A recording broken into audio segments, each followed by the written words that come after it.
Hey, good morning, everyone. Happy Tuesday morning to you, and welcome back to Morning Musings. Well, yesterday was a little bit of a potpourri, a little bit of this, a little bit of that, some discussion about the debate that took place on Sunday, et cetera, et cetera. Now, don't forget that tonight, William Bell and I will have a review. We're going to go back over the debate and discuss some of the things that took place, some things that were said, arguments that were made, et cetera, et cetera, et cetera. So be sure to tune in for that. You don't want to miss that. That is, if William Bell is actually still in the United States to watch the debate. If he's not, I'll carry on, okay? And so, but be looking for that. I don't remember William saying that he's going to be out. So what I want to do today, I've been spending a lot of time on Israel's feast days and Paul's statement in 1 Corinthians chapter 13, 8 through 13, in which he said, knowledge shall cease, tongues shall fail, and prophecy shall fail. Now, by the way, I've got to make this observation. Some people take that to mean, well, knowledge shall fail. You mean there's going to come a time in which we don't know anything at all? Folks, that's not the point. The point is, and the context is, the discussion is miraculous knowledge, the miraculous gift of the speaking in tongues, the miraculous gift of prophecy. That is what Paul's talking about. He was talking about the time in which the charismatic gifts of the Holy Spirit, like manifested in Acts chapter 2, like discussed in 1 Corinthians 14, those gifts would cease. I understand very well this is a highly controversial, a highly emotional discussion. I've had people tell me, I could just never, ever, ever believe that they have ceased. Well, I understand the emotion involved. My focus is strictly on what does the Bible say. And I want you to know, as I've said this many times, I mean no offense, no disrespect whatsoever for my friends who believe that the charismata continue. I just simply don't believe that it's true. Someone said to me somewhat recently, well, Don, maybe you ought to actually study the gifts.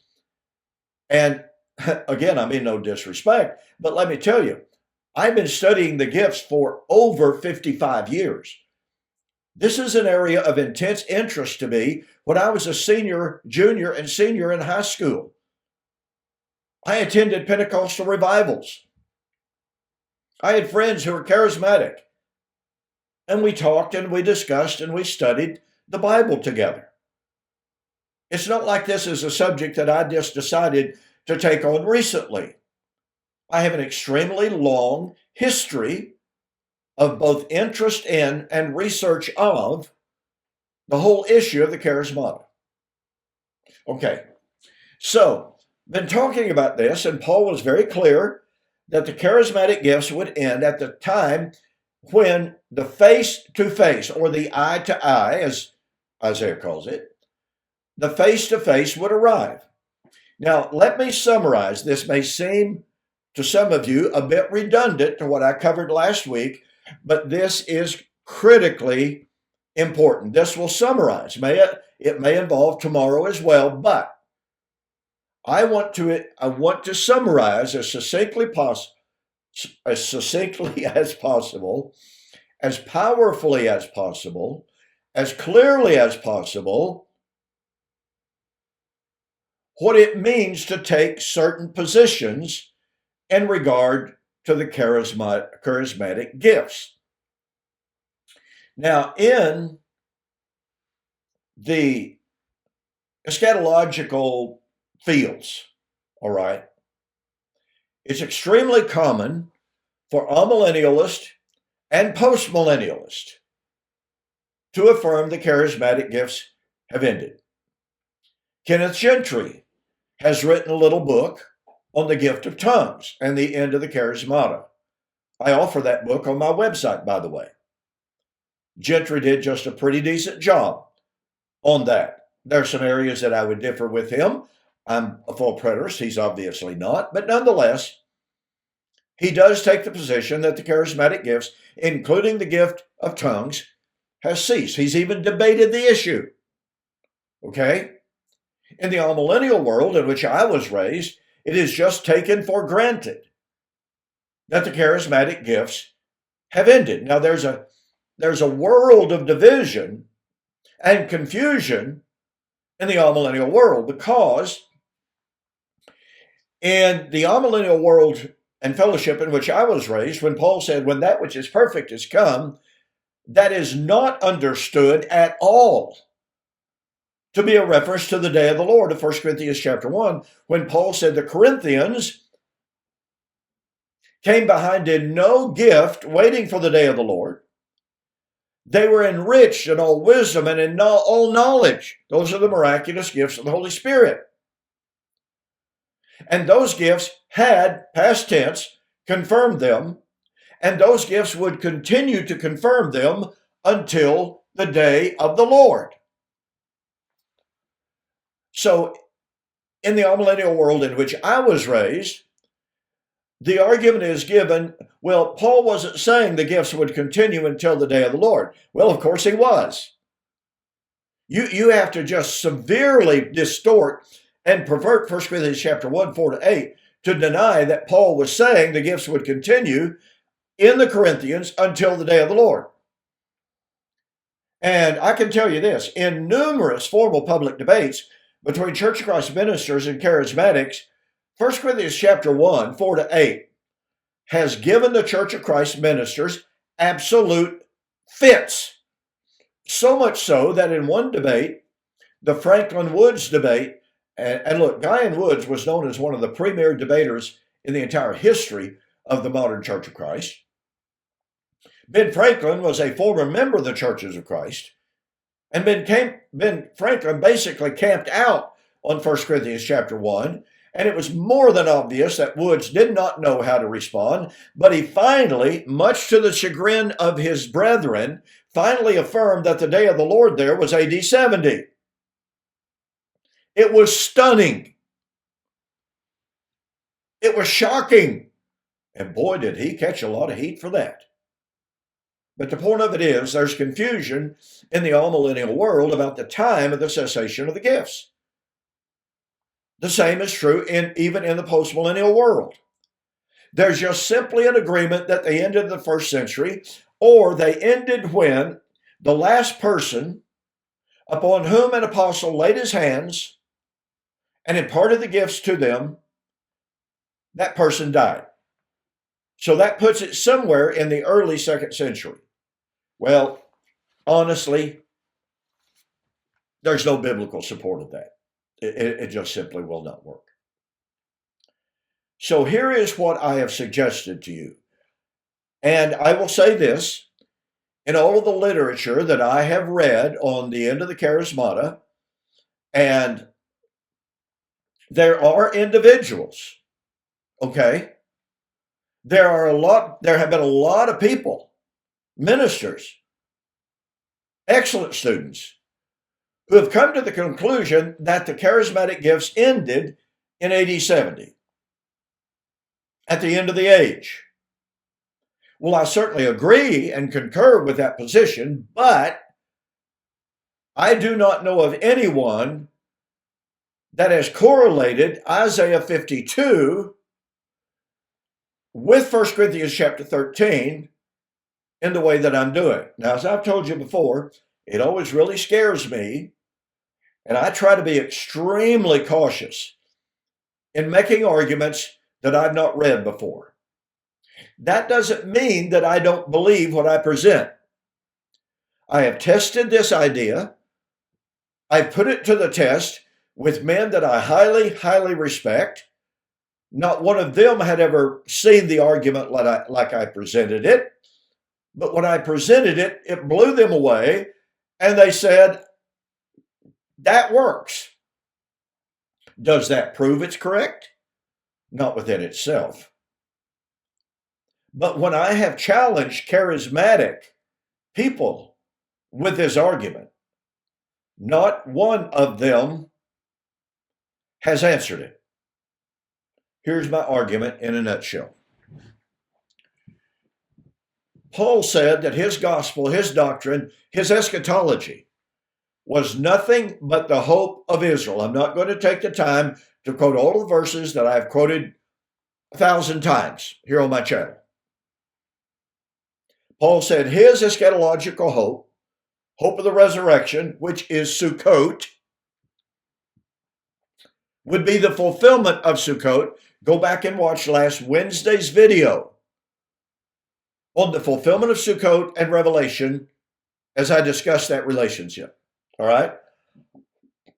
So Paul said that his doctrine of Sukkot, his doctrine of eschatology, his doctrine of the charismata, therefore, was taken from, based upon God's old covenant promises made to old covenant Israel.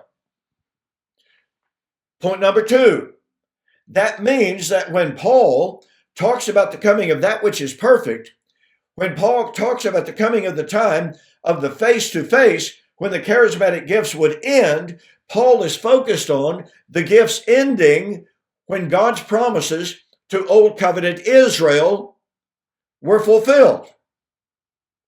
Point number 3, and again, we're summarizing here. I'll expand it tomorrow.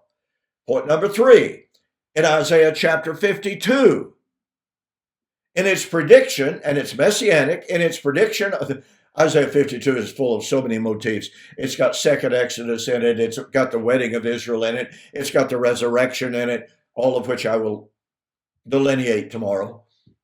So Isaiah 52 tells us of the time, and again, I'll delineate this more tomorrow, of the time in which Israel and Yahweh would see eye to eye. Now, here's what you got to see, folks, and pun intended, but the language of seeing eye to eye speaks of intimacy. It's related to the promise that God would remarry Israel. And that marriage relationship of intimacy between a man and a woman looking at one another lovingly, eye to eye, face to face, is behind this language. And thus, when Paul says, then shall we see face to face, he is talking about a restored fellowship, and specifically drawing on Isaiah 52, verse 8. And again, I'm going to develop the marriage concept tomorrow and perhaps again next week, because this is what lies behind and lies beneath 1 Corinthians 13. It is a beautiful, beautiful image of restored fellowship, of restored relationship. When God's relationship with Israel and thus with man, as I will expound, because not only would God have a restored relationship with Israel, he would also have a restored relationship with the nations that had been scattered and alienated from him. And it was the nations that were alienated from him first before Israel was alienated from him. The story of eschatology really is a story of alienation and death. And the story of eschatology is the story of reconciliation and resurrection. So what Paul was saying in 1 Corinthians 13 was that when man, and specifically Israel, was restored, returned, remarried, they would be resurrected from sin, death, from alienation, and they would be restored to an intimate relationship with God. Point number 4, and to close.